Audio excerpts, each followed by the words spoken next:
Ngozi was neither ugly nor beautiful. She was simply ordinary. Skin like the burnt clay her mother molded into pots, eyes always lowered, and a presence so quiet that even her footsteps avoided attention. In their village of Umuaka, that was almost a curse. For in Umuaka, beauty opened doors. Beauty meant marriage, wealth, even respect. And Adan, her mother, could not bear to see her daughter overlooked. "She's a girl like any other," her husband Okum said one evening as they chewed roasted yam by the fire. "Let her grow, find her path." But Adan had tasted admiration once, years ago, before age humbled her, and she wanted her daughter to shine where she had faded. One night, as the moon hovered full and pale above the tall irako trees, Adan went to the edge of the forest. They said the gods of beauty, Ngozi, still listened from the shadows. They said she once turned a goat into a maiden. They said she was cruel. Still, Adan knelt by the whispering stream and whispered, "Take anything, just make her beautiful." The leaves rustled. The waters shimmered. And something listened. The next morning, Ngozi was different. Villagers stared as she passed. Her dull skin now glowed like fresh palm oil, her eyes sparkled like morning dew. Even her voice, once soft as a whisper, now danced like songbirds. She wore the same faded wrapper, but now it clung to her with grace. Adan watched with pride swelling in her chest. Her daughter, her own Ngozi, was finally being seen. But with admiration came whispers. Girls looked away, envious. Boys became bold, lingering where they had once ignored. And at night, Ngozi stood in front of the old mirror, touching her face like a stranger. "Ma," she said once, her voice distant, "did you ever wish you were someone else?" Adan forced a laugh. "Never. But now you? You will marry a chief's son." Ngozi said nothing. But the mirror in their hut began to crack. Just a line, barely visible. By the 7th market day, Ngozi began to speak less. She stayed longer at the river, stared longer into her reflection, and returned home with dry, silent eyes. One night, Adan found her outside, sitting in the dark, her feet buried in cold earth. "What are you doing here?" "It's late." Ngozi looked up slowly. "He calls me in my dreams, Mama. A man with no face. He waits by a mirror, and he says my beauty is borrowed." Adan's stomach turned. She reached for her daughter's hand, it was cold, lifeless. "You're tired," she said, her voice shaking. "Too many eyes on you. Come inside." But when they entered the hut, the old mirror that had always hung above their hearth had shattered. And at its center, a single word had been scrawled in red mud. "Return." That night, Ngozi disappeared. She left no footprints in the red soil, no scent for the dogs to track, no echo of goodbye. Adan ran from house to house, screaming her name until her voice cracked like dry bamboo. Okum searched the forest with a lantern, shouting into shadows. But there was no sign of her. Except one. Inside Ngozi's room, beneath the sleeping mat, was a small bundle wrapped in banana leaves. Inside, bones. Tiny, polished, white bones. Human bones. And a lock of Ngozi's once glorious hair. Adan collapsed to her knees, wailing. "No. This is not what I asked. Not like this." But the silence only answered. And in the shattered mirror, her reflection no longer had a face. Word spread like wildfire. Some said she'd been taken by the spirits. Others whispered that she had run to the city with a man. But the village elder, Ngozi, came and sat by Adan's fire.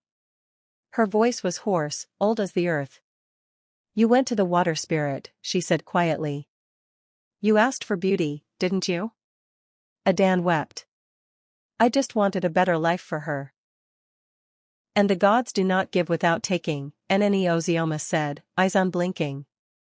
"Ngozi is the goddess of beauty, but also of vanity, pride, and hunger." "Then what do I do?" Adan begged. "Tell me how to bring her back." But the old woman only placed a kola nut in Adan's palm and whispered, "Return to where you knelt." But be ready. You may not like the truth. She returned to the forest where it all began.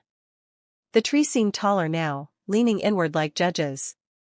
The stream, once clear, now bubbled dark and slow, like oil. Adan dropped to her knees, clutching the bones she had found.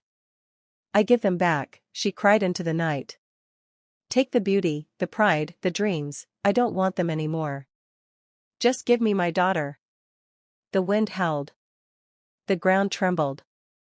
And from the stream a figure rose, half woman, half shadow, with a face that shifted like smoke. Ngozi. You begged for beauty, she hissed. I gave it. Your child was reborn, but her soul belonged to me. No. Adan screamed. She is mine. Take me instead. But the goddess only laughed, a sound like bones clicking. What is taken cannot be traded, but you may see what remains. And with a snap of her fingers, the mirror appeared. In the mirror, Adan saw a strange room. It was dark, filled with voices whispering backward, shadows moving without bodies.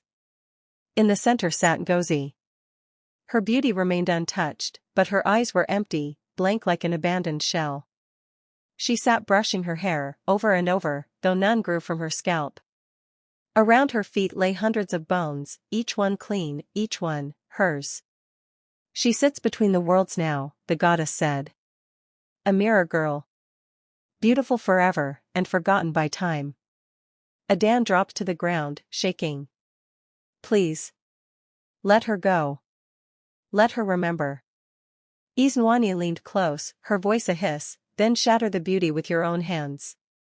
Only a mother's truth can break the spell.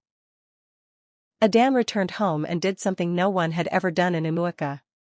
She stood in the village square, lifted her wrapper from her face, and spoke the truth. I gave my daughter away, she said. For praise. For pride. For beauty I thought mattered.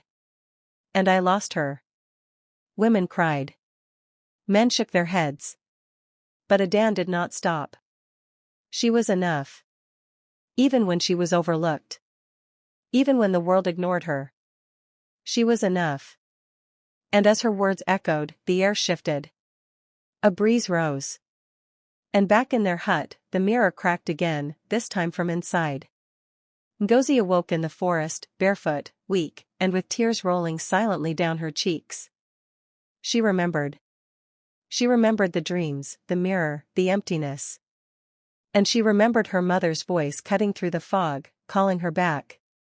Mama, she whispered. The birds returned. The tree swayed gently. And in the distance, a drum began to beat once more. She was home. But her beauty was gone. Her skin had dulled, her hair thinned, and her eyes, though wiser, no longer sparkled. Still, Adan wrapped her arms around her like she was the sun returned to earth. You are enough, she whispered. And for the first time in her life, Ngozi believed it.